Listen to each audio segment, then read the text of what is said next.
morning, traders. How are you guys doing today? Welcome back to the Everyday Growth Advisors live stream. It's another webinar for you guys here, looking at a important subject today: why option traders lose money in everyday trading. And I think this is a hot topic, so I want to cover this. I feel like majority of you end up losing money because of certain specific things that you do, and I want to help to correct that.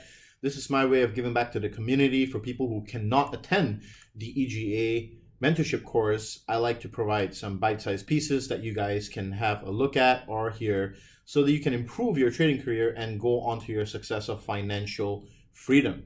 So I know that many of you have recently joined options trading and you feel like this is a great path for you to earn a side income. And no doubt, I think, I think majority of people are on the right path. They think that options trading is a great way to make some money. But with all things considered, you got to realize what options are, first of all, and what kind of a function they play in the equity markets.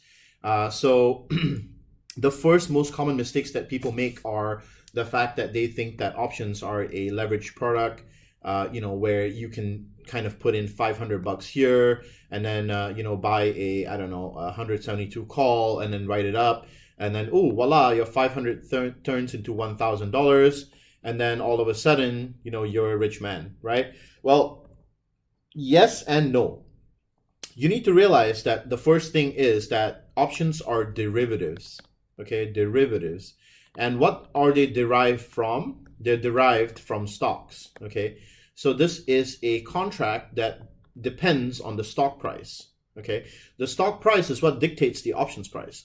And so therefore, the real power is held by the person who owns this underlying stock, okay? Majority of people go into options trading thinking that if I buy a 172 call, for example, we're looking at Roku here, right? We're looking at Roku, we're looking at 1 hour chart here, and they say, oh, okay, if I buy a 172 call, this increases the likelihood of Roku going up to 172. Wrong. Or if I see institutional flow and I see that a lot of people are betting on 172, then Roku is more than likely to go to 172. Also wrong, right?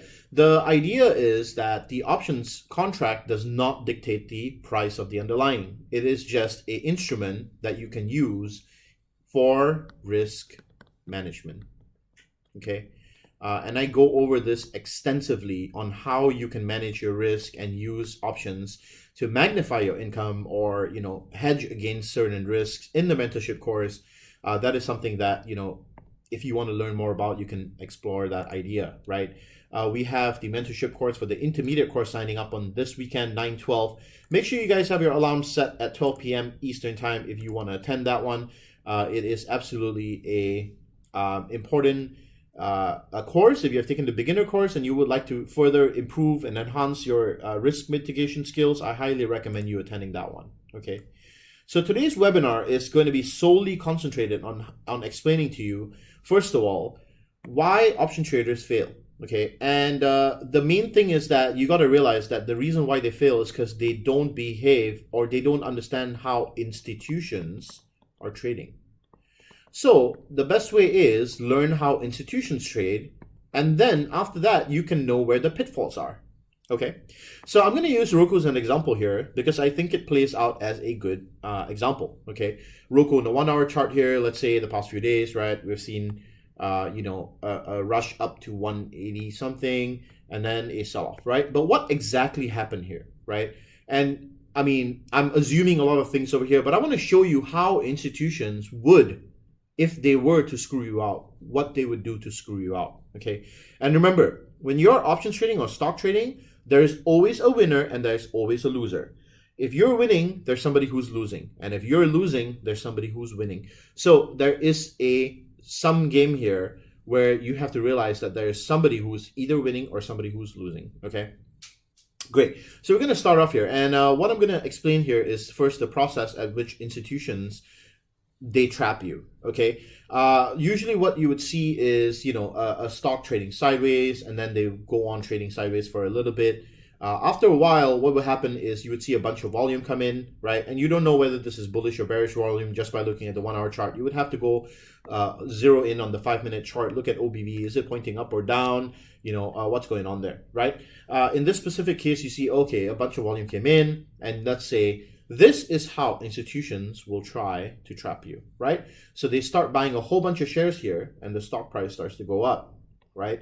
And this is when all the professional traders or retail traders say, nah, I'm not going to take this. Why? Because it's still going to come down. And then it does, right? But the thing is, they don't realize is at this point over here, when institutions are buying in, they're buying two things. They're buying calls and they're buying stock, okay? And this is what we call a dual play, right? They buy two financial assets that complement each other. When they buy the stock, it leads to the calls appreciating in price, right? So if people start jumping onto the market, then what happens is those calls go up in price, okay? Now, when the stock price starts to go up and come down, then retail traders are like, yeah, I knew it's coming down, right? And they ignore this wave before another wave comes in. And this second wave, so this wave right here is usually institutions, okay? And then the second wave comes in, right? And these are usually professional traders. This is people like who have been in the market for a while, right? They understand how things go, right? They understand how institutions work. They saw the institutional come in. Then they ride the next wave up, right? And they play that wave, right? Then the third wave comes up.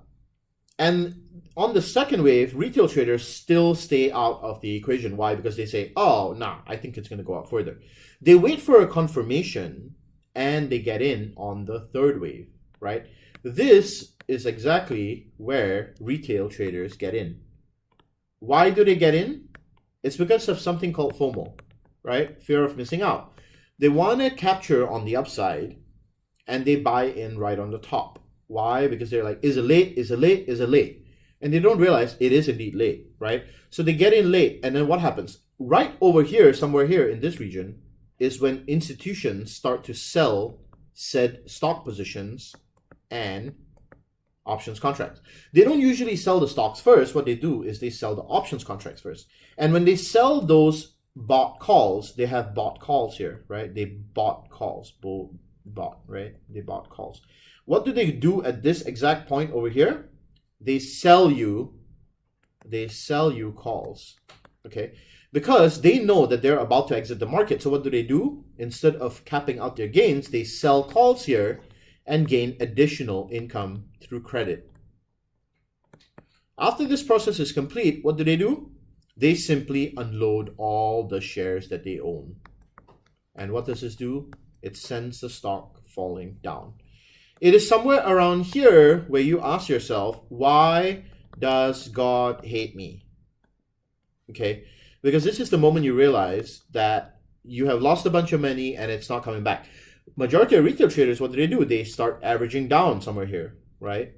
In the hopes that the stock will come back up. But the problem is when they average down on those contracts, they choose such a short expiry that the contracts are dead anyway.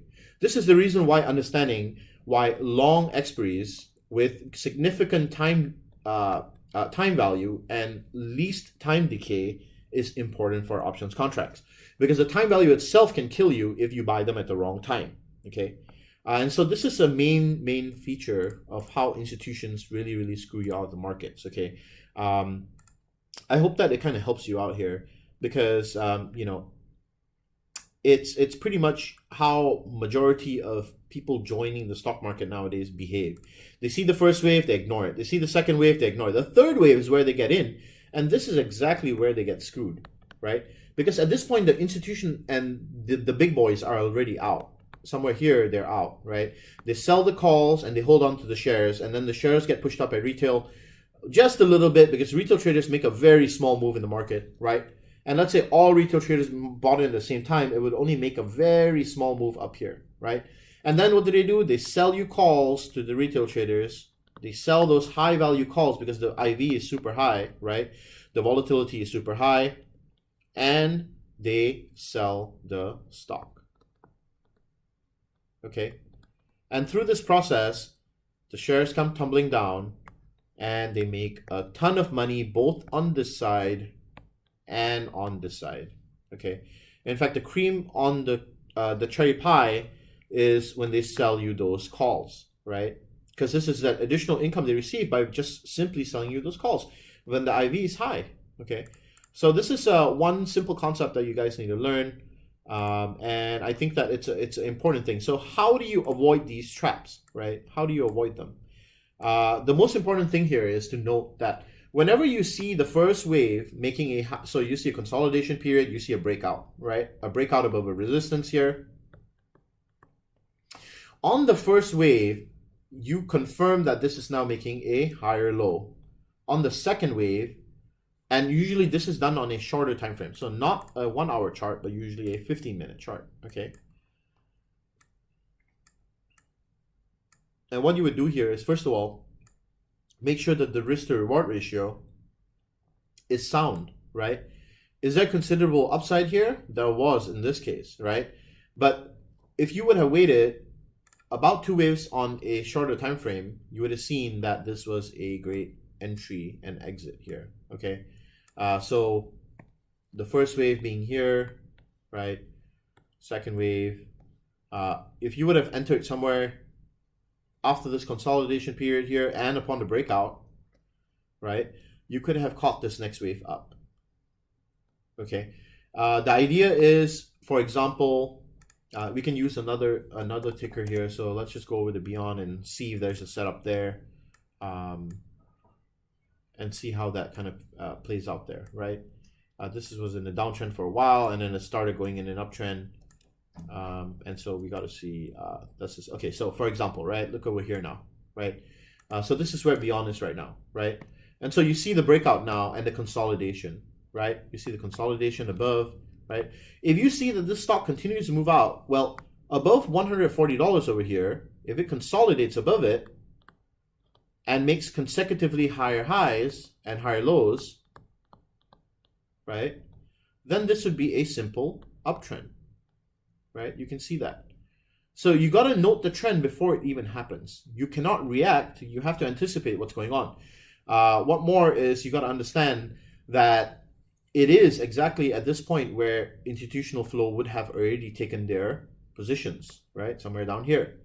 So they would have already rolled this up. This is the first wave, and now we are on the second wave. So wait for the pullback, enter, and ride the third wave up to cash in your position.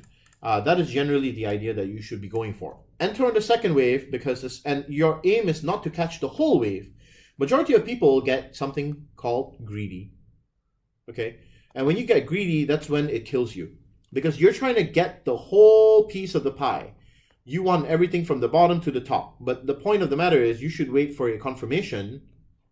1 wave, 2 waves, enter, right? Let's say. And then ride the third wave up, and you capture just this wave, which will be sufficient for you to make a decent profit. Okay, so that is the idea here. You need to know how to view these waves, and you need to know how institutions are acting, okay, in order to get out of that sticky situation. So let me read some of these comments here. Good morning. I still need this. I have 2 weeks of straight losing contracts. Need a hard reset. I hear you, Kabir. Well, you know, honestly, those things are difficult, man. Sometimes, you know, losing streaks are tough. That's why you got to do risk management. Good morning. Good morning. How do options benefit the company itself? It doesn't benefit the company itself unless the employees of the company have options that they can exercise. It's around here when you ask why this God hate me. Exactly, right? This is the EGA motto. Everyone should help click the like button. Yes, that would be really appreciated. I would really appreciate if all of you guys smash the like button. That is absolutely important. What would be your confirmation to buy into Roku in this example? The second wave for the higher highs and the higher lows. Yeah. So let's go back to it, right? The first thing is also time frame of analysis matters big time, right? So for example, now you're seeing the first wave, right? And you want to see the second wave. And the second wave has to be higher. Remember, it has to break out here and come down. Preferably, if Roku uses this level as a support, this on the way up would be your entry. right? This would be entry. This is a hard confirmation. Why? This is a dual zone, right? Both a support and a resistance. And this would be a key reversal zone. If Roku breaks out of the zone, comes down, touches it, uses it as a support, and then continues to go up, that would be a key reversal zone to show you that now bulls are in control of this market, right? It's all about supply and demand at the end of the day, right? And then looking at the volumes, looking at the momentum, that's important as well, right? So you're going to wait now. You have to wait for this to come up, break out, come down, test, start making another move up, and that's when you enter, okay? That's generally the idea here for Roku. Sell premium out the money. Yeah, you could do that as well. When they sell a call, aren't they using those stocks as collateral? I guess they will not sell all the stocks, right? No, absolutely not. That's what I'm trying to get at, right? They have those shares at the bottom, right? They have the shares, and they use the shares as collateral to sell those calls.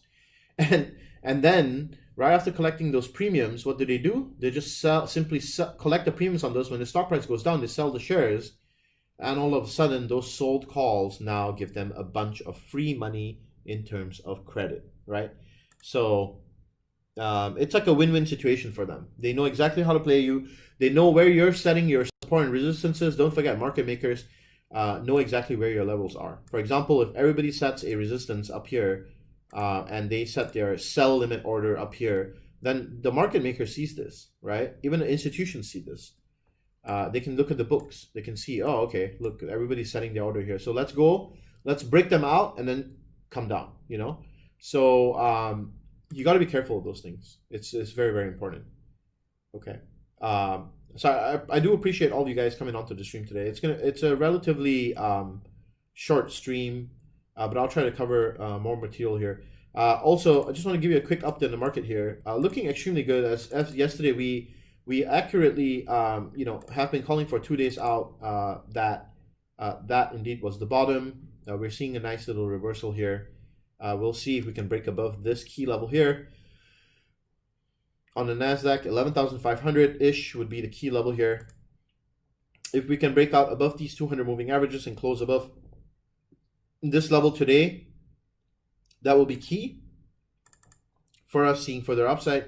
You can see the Nasdaq rallying right now, along with the S&P 500 and the Dow Jones. So it's looking great for our call out positions that we made. Don't forget, we have some nice little long-term positions here that have really huge potential. Okay, huge potential. I have some Boeing, I have some Facebook, I have some Microsoft, I have some Apple, right? Datadog and XLI, which are all my picks from last week. Okay, so these are all positions that I'm holding. I'll continue to hold them. I didn't add any positions yet, just because yesterday was a pretty choppy day, and I didn't really feel like it was a good day to add any positions. But if I see us break and hold above the 200 moving average on a bigger time frame, like the 1 hour time frame, right? If we break up here and close above this level here, then I will see if I want to add some positions to play this upside here, back to all-time high. For right now, I'm good where I am, and I'm happy. I think I'm okay. I started selling bull put spreads, high probability trades. Absolutely, that's a good point. 20 deltas. Hell yeah, stack that delta. How do they sell the shares if they are using it for collateral for sold calls? Well, you can short shares, man. You can just take on short shares, 100 shares. You take a short position. You borrow shares from somebody else and you short them. Let's see. When do you start hedging ETFs? That's a good question. Generally, I will not start hedging until I see irrationality, right? Let's say, for example, this was pretty clear irrationality, right? We broke through key levels here, and then we started chugging along up. We were far away from the moving averages, right? The reason why all of this happened is because we were far away from the moving averages, right? And then we came down. and then the market goes the other way completely, right? Now we go below the moving averages, and then now we're trying to go back to the middle, right? So the point is, when we are far away from the moving averages, you should already start thinking of hedges. That's an easy way to think about it. That's for the NASDAQ. The same thing goes for the S&P 500, right? If you're far away from the moving averages, like so, you should think about hedging. That's the idea. Another change your life option scheme.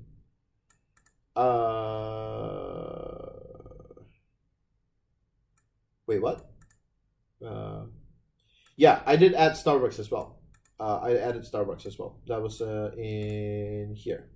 Everyday growth. I added this position. Starbucks calls for, let me see here, if my computer will load. Here.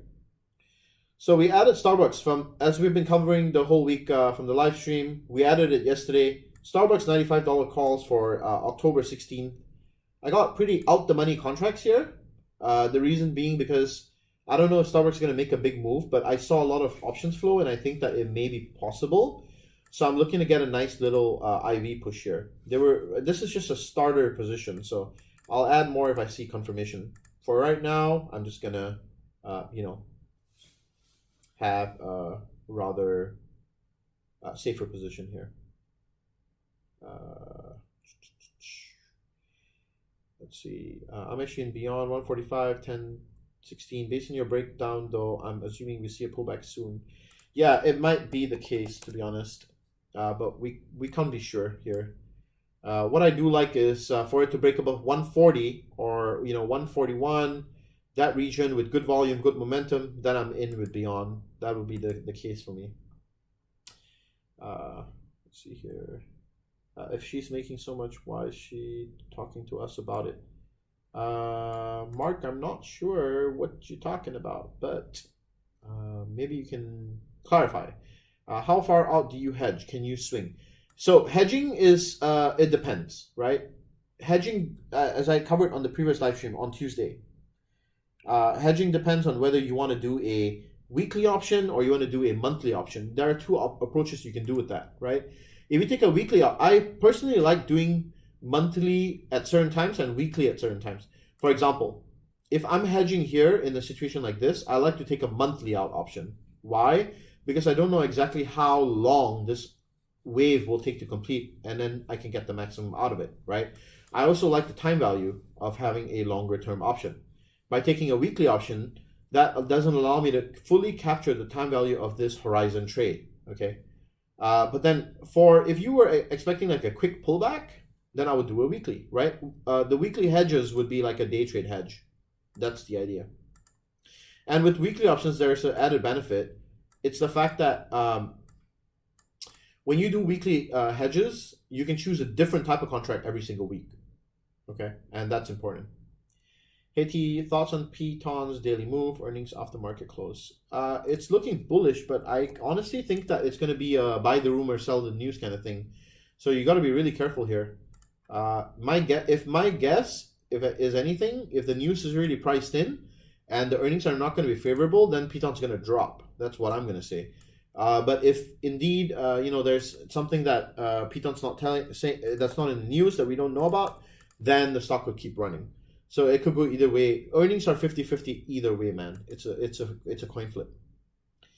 T, did you put your quote average on each of those contracts in the EGA channel or just overall positions? Cost average. That's the cost average. This is the cost average. $95 calls, 1016, 5 of them at 92 cents per contract. That's what I took. Lulu, $400 calls for next year. Maybe, I don't know. That's a leap contract. That's pretty far out, buddy. I mean, you could take it if you would like. That's your personal preference. Would that be a good strangle play on Piton? Let's see. I mean, strangle wise, to be honest, why would you do yeah, you could do a strangle. I mean, if you want to risk less, then do a strangle, right? But make sure that you don't like go crazy with your strikes though, right? Because a strangle is going to be out the money on either side, right? But the problem here is you got to look at what's the implied move of Piton. Okay, so actually let me have a look at it because I myself am not really exactly sure. So let's see. Here we go. So Peloton is it's expected to move about 18%. So I want to say a 10% move. So 10% move on each side. Let's say the stock price at $90. That's a $9 move. So you really want to do like either a $100 call or a $80 put, right? That's the strangle you want to take. You can't go too crazy. But the problem is that the IV is going to be so high that your strangle is going to look like a straddle. That's the issue here. So it's going to be a tough one. Personally, I would sit out. I would see what happens to Piton after earnings and play that instead. You know, that's my way of thinking about it. Can you check out SYY? Looks like it's about to break out with news of and New York opening indoor dining. SYY. Cisco. This is the company that supplies a whole bunch of stuff, right? I don't know, man. It's looking bearish to me. It doesn't look like it's about to break out, but it is above this point here. Let's see if through the market momentum today it breaks out, that would be great, right? But to me right now, it looks like it could still be rejected here. It could still be rejected. If it doesn't get rejected here, there's also another rejection zone up here. In fact, this whole zone here is a rejection zone, right? If you think about it. This is a supply zone up here. So be careful. Perfect, thanks. I didn't see that part. No problem. Glad I didn't play ER plays yes as tempting as it was after that sell-off. Yeah.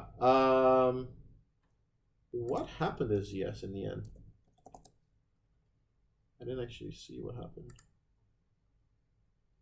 Well, it didn't really. ZS is up off the market, right? It's not bad. It had earnings. I think it beat, but it beat earnings, but not EPS, right? I think it wasn't that bad, to be honest. I think it was okay. It wasn't that bad. Let's see here. Thoughts on the upcoming quadruple witching? Man, we had this like 4 times already. Quadruple witching. It doesn't seem to do anything. The market doesn't phase it. To be honest, it doesn't really matter. Screen is not clear. Huh. Okay. Cool. Well, guys, that does it for the live stream today, the webinar. I appreciate you guys coming out. Tomorrow we'll have a recap and a pre-market stream here. So where do you get your level 2 market data, and can't that also be manipulated by market makers? Absolutely, it can. Level 2 market data, you can use TOS or Robinhood, either one. Both are definitely feasible. Should we call TQQQ to work next week? If you want to take on the risk, then yeah, absolutely. I don't think it's a bad idea to buy TQQQ here, but remember that you're buying. Remember what you are buying. Okay, remember what you are buying. TQQQ is a leveraged ETF. All right, so be careful. Just make sure that you know what you're buying. Okay, because when you buy a levered ETF, and let's say you buy shares and not options, your returns are not going to be arithmetic. They're going to be geometrical. So your returns are not always going to be like, for example, the ETF. So let me try to break this down for you guys, for something that you guys don't really know that you should know. Okay. So let me just find oh, here we go. Easier this way. So if you, for example, you buy TQQQ, right, versus QQQ. What's the difference? Well, this is leveraged and this is not, okay? What does the leverage do for net asset value, which is the NAV? These are both ETFs that are calculated on a daily basis, okay? TQQQ is leveraged, I think, what is it, 3 times, or how many times is it? 1.5 times? Let me check. I'm pretty sure it's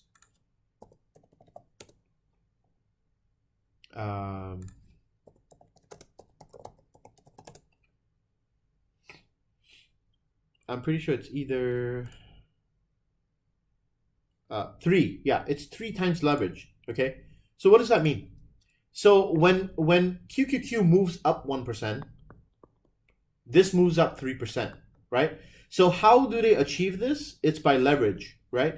That means that the fund itself levers the ETF by 3 times. What does that mean? They borrow money to lever the ETF. Okay, so what that does is the net asset value is calculated on a daily basis, because every day the amount of borrowing changes. There's a delta in borrowing costs per day. Okay, over here it's 1% standard return. That's your NASDAQ, right? Let's just imagine like this is the normal return. This gives you 3 times, right? So the borrowing is calculated on a daily basis. And what that does is that your borrowing will change every single day. So does that mean that you actually get 3 times? No. So if you were to hold TQQQ for a long period, like for example 1 year, you'll realize that you will not receive 3 times returns. So you have to be careful of that. If you're holding it for a short period, like a day or 2, no problem, you get 3% returns. Okay, you get that leverage, 1 to 3. But if you hold it for a longer period of time, because the cost of borrowing changes per day, your returns will be less than 3%. Why? Because the returns are geometric instead of arithmetic. Okay, just understand that concept. It's a simple concept. All right. Thanks, T. Appreciate your time. No problem, Brody. Thank you, T. No problem. Good luck trading today. Absolutely. Good luck, guys. You the man. Keep up the good work. Thank you. Appreciate it, JR. Thanks, T. You're awesome. Thank you, Kylie. Appreciate you being here 3 times. Yep, absolutely. So, is there a good way that we can see volume starting to build up certain indicators that signal volume increase ahead of time? Absolutely. Well, not ahead of time. No. Well, that would be times and sales, right? You see big volume coming in through the tape. But the general idea is to look at OBV and volumes, and you can generally tell what's going on by then. It's not too late for you to react if you use those 2 indicators together. So we also had jobless claims just came out. Continuing jobless claims, a little worse than expected. Core PPI here. Initial jobless claims a little worse than expected. Not too bad. Looks good. I think the market might continue rallying today. I didn't look at the news yet. I haven't looked at any other thing. But remember what we said yesterday. News was bearish. So what did the market do? It flipped the other way, right? So just remember that. How do I join the Slack group? We don't have a Slack group. We have a Discord group. But definitely follow me on Instagram at Everyday Growth Advisor. And I'll give you a 25% off coupon if you're interested in joining the Discord group. Okay. We have about 2,000 traders on this now. 2,000. We actually just hit 2,000 yesterday or the day before yesterday. So a big milestone for us. And I want to wish you guys a great happy trading day. If you want in on option swing and you want 25% off your first month, make sure you DM me. I'll get you a nice little coupon code, give you 25% off your first month, and DM me on Instagram, and I'll get you that. Okay. Does that same concept apply when buying TQQ options? So with options, then it changes, right? With options, it changes. With options, you're good, but with shares is what I'm talking about. Okay, so be careful. I meant to say that. With options, you're good, but with shares, no. Why? Because the options don't, even though they reflect 100 shares, you're holding it for a certain period. What is at play here is the time value decay through the option itself. Okay. So you don't have to worry about expense ratios. Great. All right. Well, I really appreciate it if you guys could smash the like button one more time. I hope that we can get to 100 likes on this stream. If you can, take a second out of your day. That's the only thing that honestly matters to me. If you can help me hit the like button so that this video can reach to more people. I like to put out free content and help you guys out to understand the markets a little better. Make sure you guys tune in tomorrow. We will have a recap live stream for the week. That will be something that we'll be doing, so that we can close out the week with Starbucks, and then we'll be choosing a new ticker for the next week. So I hope you guys have a great trading day. Make sure not to overexpose yourself to anything at all. It's a crazy market out there, right? But for now, for the most part, what I want to see today is NASDAQ and SPY close above or near the 200 moving average. Okay, that's what we're looking for today. All right. Well, nice. We got to 81. I hope we can get to 100. Really, that would be really awesome if we can get to 100 likes. And I just want to say thank you guys for attending the stream, taking the time out, being here. Have a great day, guys, and I'll see you for tomorrow's live stream. So, peace out.